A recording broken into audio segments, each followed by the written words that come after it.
अस्सलामु अलैकुम वरहमतुल्लाहि वबरकातुहू। Hello friends, welcome to my channel रब की तारीफ़ बाई बकरा किंग। आज फिर आपका बकरा किंग आया है टहलने 2 दिनों की बारिश के बाद। आज मौसम कुछ खुला है, अल्लाह ने मौसम खोला है, राहत दी है अपनी मखलूक को अपने कामकाज करने की, थोड़ा घूमने फिरने की, एंजॉय करने की। ये आप देख रहे हैं, ये वही है जिस का वीडियो मैंने आपको पहले भी दिखाया था। ये मचान होती है, इसके ऊपर बैठकर रखवाली करते हैं खेत की। इसको टांड कहते हैं गांव की लैंग्वेज में, देहाती जो लैंग्वेज होती है उसमें इसको टांड कहते हैं। देहाती जो लैंग्वेज है उसकी काफ़ी वर्ड्स होते हैं यहाँ पर, इंटरेस्टिंग काफ़ी चीज़ें होती हैं, सुनते हुए काफ़ी मज़ा आता है। इसको टांड कहते हैं यानी मचान। इस पर बैठकर खेत की रखवाली होती है। ये आप इसका खेत भी देखिए, यहाँ पर आम के झाड़ भी हैं, कुछ आम के पेड़ खड़े हैं उधर, और हवा चल रही है ज़बरदस्त, ठंडी हवा, मतवाली हवा, मन को भाने वाली हवा। अल्लाह की कुदरत, अल्लाह ने क्या क्या बनाया है कायनात के अंदर। रब्बुल आलमीन का फ़ज़ल है, एहसान है, एहसान अज़ीम है। उसने बेशुमार नेमतें अता फरमाई हैं। सातों आसमान बनाए, सातों ज़मीनें बनाई महज अपनी कुदरत से, अपनी पावर से।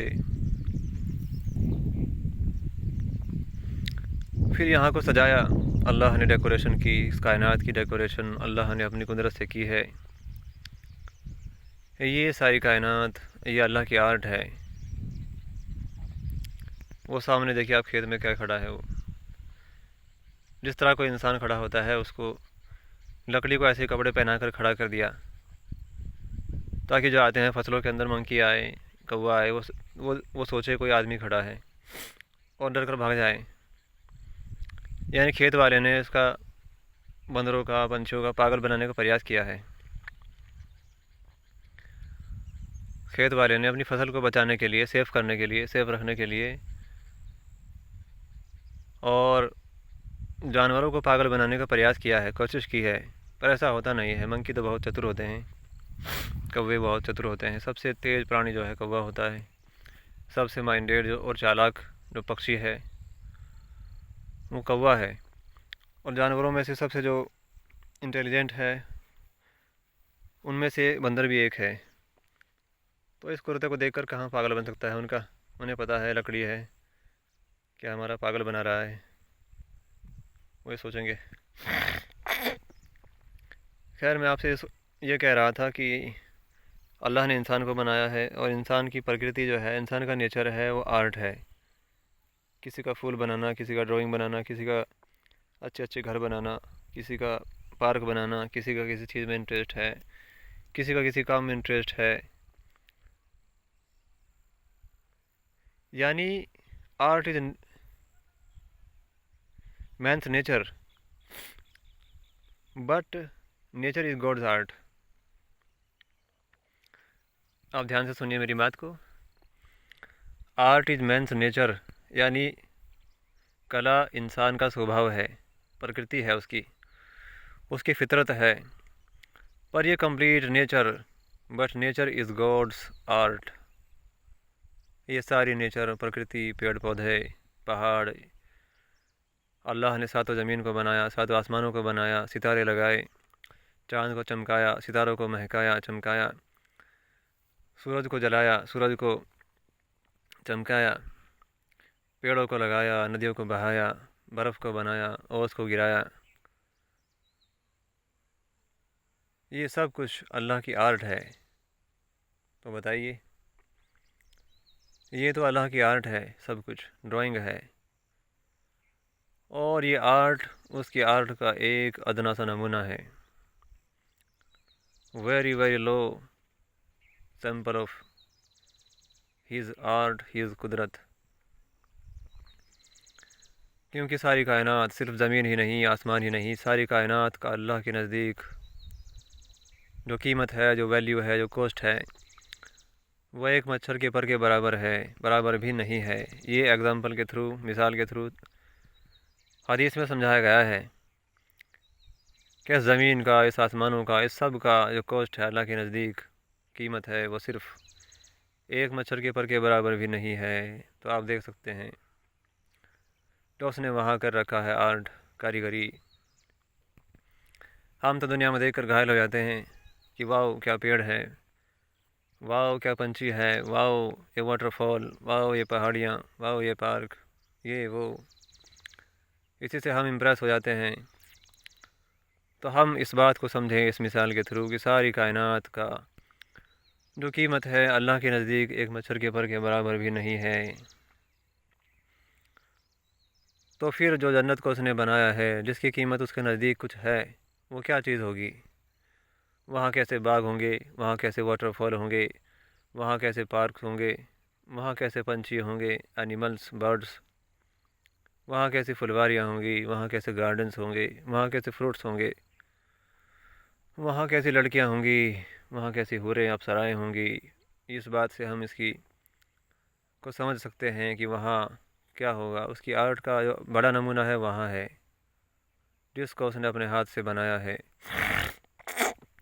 اور جنت کے بھی الگ الگ مقام رکھے ہیں۔ کچھ جنت کو اس نے کچھ کام کروایا ہے، فرشتوں کے ذریعے کروایا ہے، باغ لگوائے، فرشتوں سے لگوائے، نہریں بہائی، فرشتوں سے بہائی، پھول لگوائے، فرشتوں سے لگوائے۔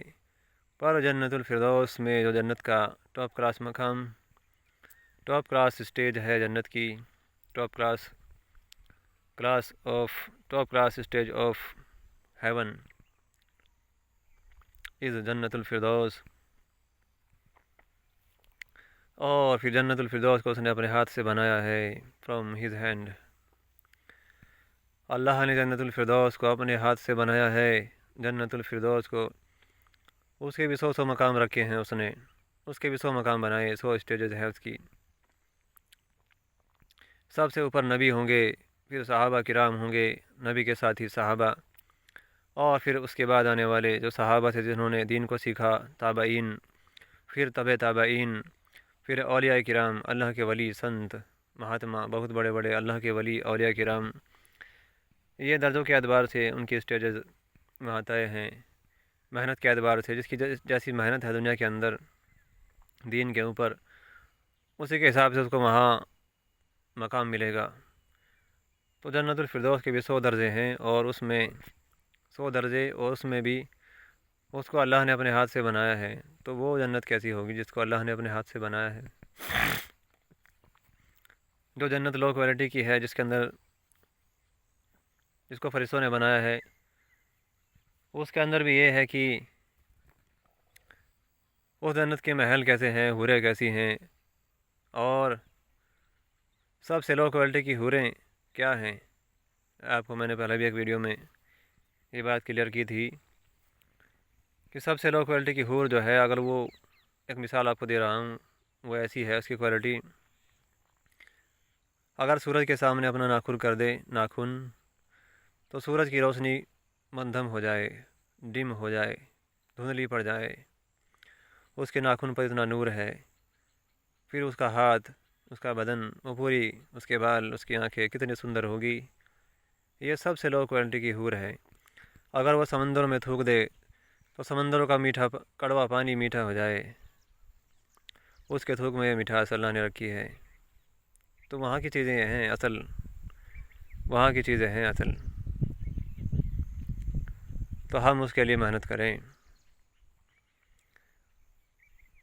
Art is man's nature, but nature is God's art. Complete universe اللہ کی آرٹ ہے، اللہ کی آرٹ۔